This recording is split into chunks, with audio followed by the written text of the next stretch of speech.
Hello guys, स्वागत है आपका कंटेंट मॉन्स्टर्स के एक और एपिसोड में। और आज के इस एपिसोड में हम रिव्यू कर रहे हैं वेब सीरीज अधूरा का, जो कि हाल ही में रिलीज हुई है अमेजॉन प्राइम वीडियो पर। मुझे बाहर निकालो। Good night, sleep tight. अधूरा एक हॉरर थ्रिलर सीरीज है, जिस टाइप के जॉनर के लिए एक वेब सीरीज स्पेस में, ओटीटी स्पेस में काफ़ी टाइम की लग्जरी होती है और उस वजह से एट लेंथ चीज़ें शूट की जा सकती है, कहानी को अच्छे से एक्सप्लोर किया जा सकता है। अधूरा जो है एक तरीके से I know what you did last summer का ही कॉकटेल या वर्जन कह सकते हैं, where you have this hilly terrain, old gothic buildings, old boys reunion, all coming together, a murder taking place followed by a series of murders which has linkages to the past. So in that sense आप काफ़ी clichéd चीज़ें भी पाएंगे इसमें, लेकिन it has all the trappings of an interesting horror thriller mystery. और उस लिहाज से एमए एंटरटेनमेंट द्वारा रोल्ड आउट ये सीरीज़ जो है काफ़ी एंगेजिंग भी है। It keeps you hooked as an audience and I would say recent times में जितनी हॉरर थ्रिलर सीरीज आई है उनमें से one of the more engaging ones ये सीरीज है। इसके मुख्य कलाकार हैं इशवाक सिंह, रसिका दुग्गल, श्रेनिक अरोरा, राहुल देव, पूजन छाबरा, जुआ मुरानी, प्रिया बैनर्जी, के सी शंकर, मार्टिन जिशिल, जेमिनी पाठक, रिजुल रे, पद्मेश पंडित, साहिल सलाठिया, पवन सिंह, अंजू वार्ष्णी, आकांक्षा विश्वकर्मा, कृष्णा कोटियन, अनिर्बान भट्टाचार्य, नीलू डोगरा और भाग्य भानुशाली। कहानी जो है, जैसा कि मैंने कहा, ऊटी में बेस्ड है और किस तरह से 2007 बैच का यहाँ रियूनियन होने जा रहा है और अभी के जो करंट बैच का एक बच्चा है, छोटा सा बच्चा वेदांत, उसे काफ़ी बुली किया गया है, बट बहुत ही मिस्टीरियस सर्कमस्टेंसेस में बुलिंग करते वक्त वो किसी तरह से बच जाता है। देयर इज समबडी और some mysterious power that helps him, और किस तरह से वो मिस्टीरियस पावर उसकी हेल्प करती है उन बुलीज से बदला लेने को भी, और किस तरह से वेदांत का जो इम्प्रेशन है वो ऐसा होने लग जाता है कि एक साइको है, इस बच्चे में कोई तकलीफ है। स्कूल के जो प्रिंसिपल है वो चाहते हैं कि वेदांत इस रियूनियन इवेंट से दूर रहे, बट स्कूल की जो काउंसलर है वो मानती है कि इससे उसका बिहेवियर और ज़्यादा ख़राब हो जाएगा। अब ये जो रियूनियन हो रहा है 2007 के बैच का, उसमें स्कूल के ट्रस्टी भी हैं। ये बहुत जानी मानी स्कूल है ऊटी की, और वो चाहते हैं कि ये बहुत पीसफुली कटे। और इशवाक सिंह का जो कैरेक्टर है अधिराज, वो आ रहे हैं रियूनियन में। उनकी फॉर्मर गर्लफ्रेंड, उनकी एक्स गर्लफ्रेंड आ रही है जिसकी शादी अब किसी और से हो चुकी है, उसी बैच के किसी और स्टूडेंट से वो आ रहे हैं, उनके और भी दोस्त आ रहे हैं। बट अधिराज का जो खास दोस्त हुआ करता था स्कूल में, निनाद, वो नहीं आता है। He wants to meet him because उनके बीच में कोई किस्सा हुआ था जिस वजह से उन्हें लगता है कि मे बी वो निनाद से माफ़ी मांगना चाहते हैं, और काफ़ी सालों से वो उसे ढूंढने की कोशिश कर रहे हैं बट उसका पता नहीं लगा पा रहे हैं। उन्हें उम्मीद है कि वो जब यहाँ आएंगे अमेरिका से, क्योंकि अधिराज अमेरिका में रहते हैं, तो निनाद से मिलेंगे, उससे माफ़ी मांगेंगे और अपनी दोस्ती को फिर से एक नया पड़ाव देंगे। लेकिन जब वो यहाँ भी आते हैं तो निनाद को नहीं पाते। निनाद इस रियूनियन में नहीं आता है। जांच पड़ताल करने पर पता चलता है कि निनाद का कोई अता पता नहीं है, वो गायब हो गया था स्कूल के बाद और कभी मिला ही नहीं। जैसे ये रियूनियन शुरू होता है और ग्रुप फोटो लेना शुरू करते हैं, तभी स्कूल के टावर के टॉप से एक भारी पत्थर गिरता है और ये फोटोग्राफ लेते लेते ये लोग बच जाते हैं, जस्ट अबाउट बच जाते हैं।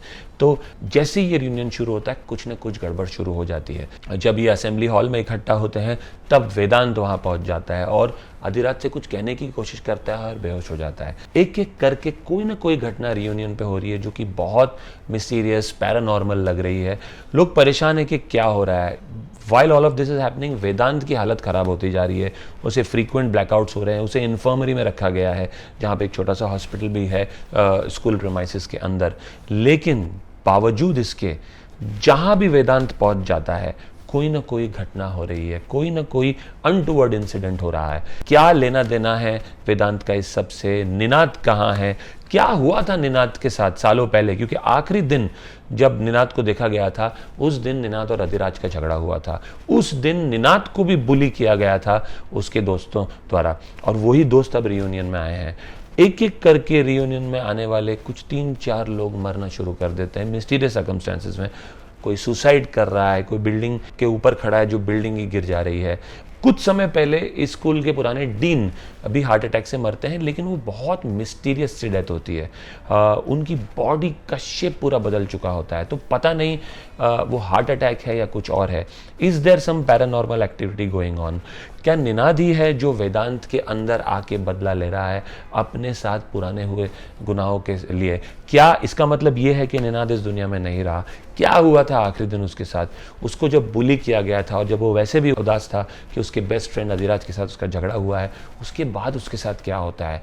जब ये कहा जाता है कि वो अपने घर गया लेकिन वो घर पहुंचता ही नहीं है, वो कहाँ जाता है? All of this questions is what this series attempts to answer and unravel as the episodes go forth. Parallelly जो स्कूल की काउंसलर है, उसका रोल रसिका दुग्गल प्ले कर रही है, उसके खुद के डीमंस है फ्रॉम द पास्ट। वो अपना बेटा खो चुकी है, अपना पति खो चुकी है, और वेदांत को ठीक करने का लिटरली उसने एक मोटो बना दिया लाइफ में, क्योंकि वो चाहती है that she wants to make up for the fact कि वो अपने बेटे को नहीं बचा पाई। क्या हुआ था उसके बेटे के साथ, वो एक पैरेलल ट्रैक है। सो all of this comes together, truly reveal itself, unravel itself in the last 2-3 episodes. जैसा कि मैंने कहा, कहानी में बहुत से क्लीशेज भी हैं, ट्रोप्स भी हैं, but there are a lot of things that work in its favor.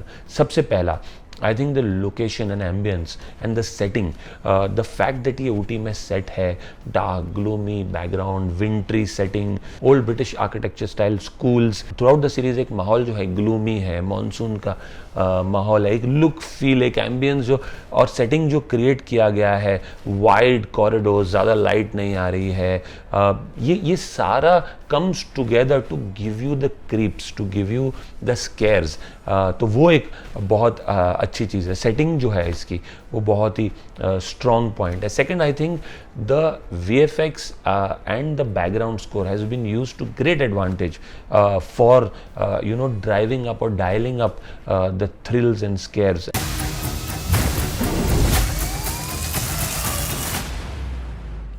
I mean, typically इस तरह के हॉरर शोज में, खास करके वो हॉरर जो ज़्यादा मेंटल स्टेट हॉरर है, रादर देन आप कुछ हॉरिफाइंग दिखाएं, उसमें म्यूज़िक का और SFX का और VFX का भी कुछ हद तक काफ़ी इंपॉर्टेंट रोल होता है, और वो यहाँ पे बहुत अच्छा है इस सीरीज़ में throughout, and that also adds to the tension and the scares. तीसरा, I think the cast, I think whether it's Ishwak Singh, whether it's Rasika Duggal, whether it is the kid who plays Vedant, whether it is Shrenik Arora who plays Vedant, whether it is Rahul Dev in the role of the police officer, whether it's Poojan Chhabra who's played Ninad, Adhiraj's friend जो कि बुली हुआ है बहुत ज़्यादा अपने समय पर, whether it's Zoa Morani जो अब उस ट्रस्टी की वाइफ का रोल प्ले कर रही है, और जेमिनी पाठक और रिजुल रे और साहिल सलाठिया, all of them have done a brilliant job. I think special mention I must add to Shrenik Arora and Poojan Chhabra because इन दोनों की वजह से जो scares dial up होते हैं वो काफ़ी phenomenal है। They all have to be taught a lesson. Shrenik Arora is very cute as a kid, but इस तरह का बच्चा जब पोजेस्ड होता है और जब इस तरह का बच्चा एक की रोल प्ले कर रहा है to drive up the scares, it can actually go up a few notches as against when an adult would do it. तो उस लिहाज से बहुत ही बढ़िया काम किया, बहुत इंपॉर्टेंट रोल है श्रेनिक अरोरा का। And Poojan Chhabra also, he may have lesser screen time but बहुत बढ़िया काम किया है। Very good talents and discoveries I would say as part of this series. And Rasika Duggal and Ishwak Singh are generally very good, और यहाँ भी बहुत अच्छे हैं। So the cast I think is very interesting, और बहुत ही बढ़िया परफॉर्मेंस भी दिया कास्ट ने। चौथा, I think apart from the fact that it's a horror series, there is a huge element of thrill and suspense also, and it is not something you can guess immediately. There are a lot of things you can guess from the start, but आखिर में क्या हुआ था निनाद के साथ उस दिन, what was it that unrivalled, वो आखिरी एपिसोड तक जाके पता चलता है। And that is what clues you on as an audience. It keeps you engaged throughout कि क्या हुआ था and what actually happened, and when it unravels, when the suspense unravels, वो इतना भी odd नहीं लगता है। कई बारी जब इतनी आखिर तक सस्पेंस खींचा जाता है, sometimes it tends to fall flat, जो यहाँ पे नहीं होता है। बिल्कुल, there is a reason to why all of that has happened, so that also helped. And lastly, I think because there is a very strong emotional reason, you feel very strongly emotionally for Ninad, for Vedant, for Adhiraj.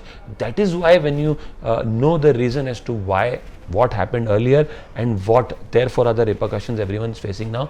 You also again connect with the series as an audience, with the story as an audience a lot more because of that emotional connect that is there between some of these characters.